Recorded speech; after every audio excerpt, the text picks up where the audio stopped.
Thank you and welcome to my channel, Simply Your World, where we discuss past and present events that will affect you if they haven't already. Now, this video is about two things that affect a lot of people in the Black culture, okay? And those two things are the manosphere and feminism. These two things are seemingly different, but they lead to the same ends of division, gaydom, and birth control, okay? And so we have a full understanding. I want to dive a little bit deeper into what a social construct is. A social construct is a concept that exists not in objective reality, but as a result of human interaction. It exists because humans agree that it exists. I got a video that perfectly embodies what this video is going to be about today. I'm going to play this for you and then I'll be right back. Call me a conspiracy theorist, but don't nobody else find it weird that right after Roe versus Wade was overturned because they was presumably one race of women wasn't having enough babies and then the other race of women was having too many babies, all of a sudden it's a full-blown fucking gender war between black men and women all across social media. It's not being flagged. It's not being stopped. It's not being flagged for inappropriateness. They just letting it ride. And how covert of a form of birth control is that?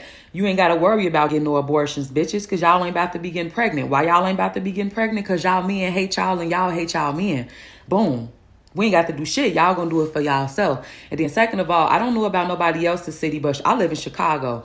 Black men are dying in droves, like literally. And in this city, you can't even go over the speed limit by 5 fucking miles unless you get your whole life sent to you in the mail via picture. You mean to tell me y'all can't find these boys that supposedly out here killing each other? In the book, The Art of War, it states, "The greatest victory is which requires no battle." Why is this the greatest victory? How can you be victorious over your enemy if there's no battle? A victorious leader wins first and battles second. This is why the greatest victory is which requires no battle. Therefore, a good leader takes advantage of an opportunity wherein they succeed when winning is easy. An easy victory means understanding the nuances of your opponent in order to preemptively strike. Stand on advantageous ground by taking into consideration all circumstances that create vulnerability in your opponent. Another way of thinking about advantageous ground is creating a strategy that is so inscrutable and adaptable that defeating your opponent becomes close to impossible. You have a contingency for everyone, making you always prepared. You know your opponent so well as to be able to recognize even the slightest weakness and exploit it. Check this out. Thing I don't want us to jump off of is that people always they're talking about COINTEL now so heavily. I'm not talking about COINTEL. I'm talking about a thing called BD, which was better known as Black Death. The Black Death was set up for a simple thing of infiltrating black organizations and black groups, whatever. Where was this Black Desk, or were there a number of them? There were a number of Black Desks, but the head Black Desk was in Washington, D.C., controlled by Sullivan. And Was he black? No. Mm-hmm. And what was the function of the Black Desks all over the country? I guess there were dozens. The function of the Black Desk was to monitor activity, social unrest, revolutionary groups, cultural groups, and such in the black community. And feed it into this central desk. And it still exists? As far as I know, yes. You also were active in the infiltration of many cultural groups. Before we go into that step by step, how much research and study did the FBI engage in of black culture in the late 60s? A great amount. Give me an idea. From the thing is, they have a file on every type of magazine that blacks read. They have a file on the music. Music? Music, dance, theater, actors, comedians, you name it, man. And they would actually study these different... Yes. Oh, yes, definitely. What would they do with music? To understand the people, you have to understand the culture. To infiltrate, you have to understand. You had a lot of so-called white liberals that were infiltrating the so-called black groups using the information that they had gathered from the studies of blacks. Last video goes to show that they have been studying black people for a long time. Everything we do, everything we say, from the way we walk, talk, dance, think, act in every way, they have been studying down to the lyrics from certain artists, movies, magazines. You heard what he said. He was even involved in it. All right. So the social media thing that we're seeing now with the metadata being collected and, they're being used to exploit this, used to exploit those things. All these things have been going on for a long time. That video was recorded in 1980. All right. The man's name was Darthard Perry. He lets you know that they use every nuance of our culture and they use it against us. The things they like, they keep for themselves. The things they don't like, they find some type of way to use it against us. All right. Prime example of that is the last bullet point I read when it comes to what I was reading about the art of war. You know your opponent so well as to be able to recognize even the slightest weakness and exploit it.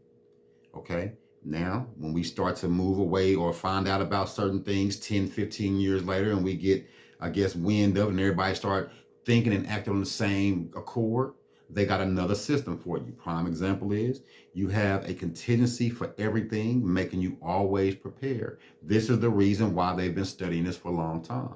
That video came after the Martin Luther King and the Malcolm X type era. The black desks, and the utilization of the information came even stronger after the King or let's say the Civil Rights era. I've been studying it so long that they have created avenues for us. The manosphere and feminism. Feminism has been going on for a long time. The manosphere is the love child of feminism, right? You have to remember the men go their own way, the MGTOW thing. I feel like that was just too direct for everybody. So now they created a new one called the manosphere / the red pill, blue pill. It's all the exact same thing, but all it leads to is division, gaydom, and birth control. All right. A lot of people know that certain communities was not having children and still their birth rate is very, very low.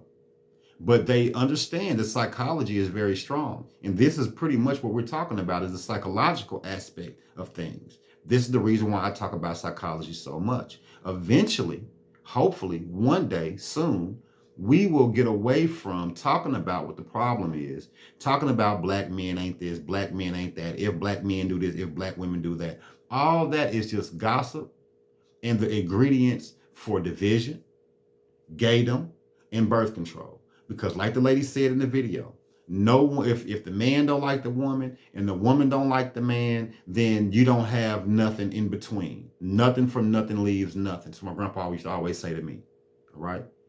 Then we just understand, we understand from the man Darthard Perry, they've been studying this for a long time, like I just said previously. And if you understand the psychological aspect of Bandura, when he taught that visual stimulus can be learned. Certain stimulus can be learned through visual response. Certain responses can be learned through visual stimulus. Then you got John B. Watson, who talks about how certain responses can be learned through sound. The fear response can be instilled in a person through sound. Then you go down to a physiological level when you're talking about Pavlov and dog and making people salivate and by certain actions and things like that. These are all the social construct or the psychological efforts that have over time shaped the feminism and the manosphere that we're seeing today. On my timeline, all I see, I don't even look it up. On my timeline, all I see is this man did this or this woman did that. Lately, what I've been noticing is another form of it is that a lot of celebrity dads have been getting into it with their sons. It started off with Kirk Franklin. The last one we're seeing is Mississippi and Romeo. Which one's going to be next? All these things are the exact same. And they're not just dividing the man and the woman. They're dividing the man from the child, the daughter from the mother. The division is happening all over the place. And people, my people, seem to continue to indulge in it. Every video I see, 600 and some thousand views, 1 million views, this, that, the girl Pearly things, and well, I think the mediocre tutorials and reviews, and what's his name?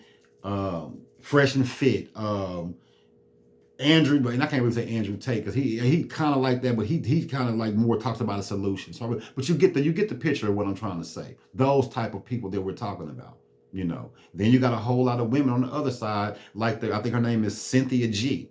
She talks about how all male babies should be aborted.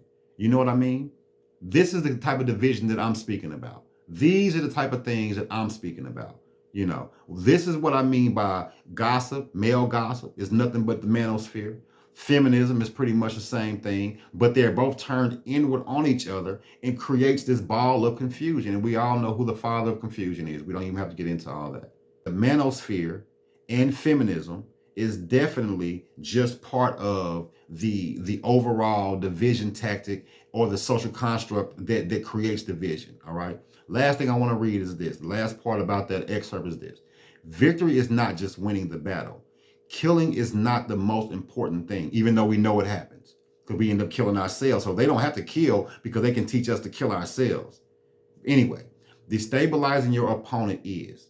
If the battle is won, but the opponent forces and country are obliterated, that is a lesser victory than if you are able to overcome them and force a surrender. Remember, the greatest victory is which requires no battle. All right? If you can weaken your opponent's resolve and force them to concede with their nation intact, your victory is more successful. The people will have greater respect for a battle won with integrity than won through total destruction. We know they don't have a problem with destruction, right? Morality is not there. Integrity is not there. Some people don't even know what integrity is or what is integrity. Everybody has their own version of integrity. So we can't even use that as a absolute, right? That is not absolute at all. If you can weaken your opponent's resolve, what is the definition of resolve? Let's go there first so we can get a full understanding of what these things are. Resolve. To settle or find a solution to a problem or a contentious matter. If you can weaken your opponent's solution to a problem or a contentious matter and force them to concede with their nation intact, your victory is more successful. Everybody understands that. You know, that is mind blowing to see the documentation basically that they are using against us, and we cannot see it. And when you get the quote unquote woke community, like I said in my last video, I'm not talking about the LGBT woke, I'm talking about the original wokeism. When you get these people talking, it's almost like they're crazy. But when you get someone like Kanye West talking about the same thing that I'm talking about, everyone seems to listen a little bit more, but we have a big tendency to forget and walk away and get on to the next thing. This is why I feel as if you got Master P arguing with his son. You know, they always have, what it say, a contingency for everything, making them always prepared. So what are those things? They know that we're visual creatures. They know we're all in the social media. They know that we're a lot of black people are very simple-minded. Not saying not all, but some, but a very big swath of people are simple-minded, right? And they have a contingency for everything. So as soon as people start to wake up, they put something in your face and everybody seems to forget. They stand on an advantageous ground by taking into consideration all circumstances that create vulnerability in your opponent. They look at our music, our movies, our magazines. Do I have to go over this thing again? Right? This is how they are able to shape and create certain avenues in societies, inside of society, for people to either accept or reject. And that accept or reject thing is where the division comes in, because you got the men accepting certain men. Oh, these women ain't this, these women ain't that. They accept that ideology. You got women who accept the ideology. Men ain't this, men ain't that. You see? But then the ones in the middle, man, I don't feel like that. I don't feel like that. They're the ones who are alienated. They're the ones who get the algorithms pushed down. If you're not talking about them or they're not talking about you, then you get no play. I mean, if I'm lying, I'm dying, but I don't think I'm lying at all. I feel very healthy. You know what I mean?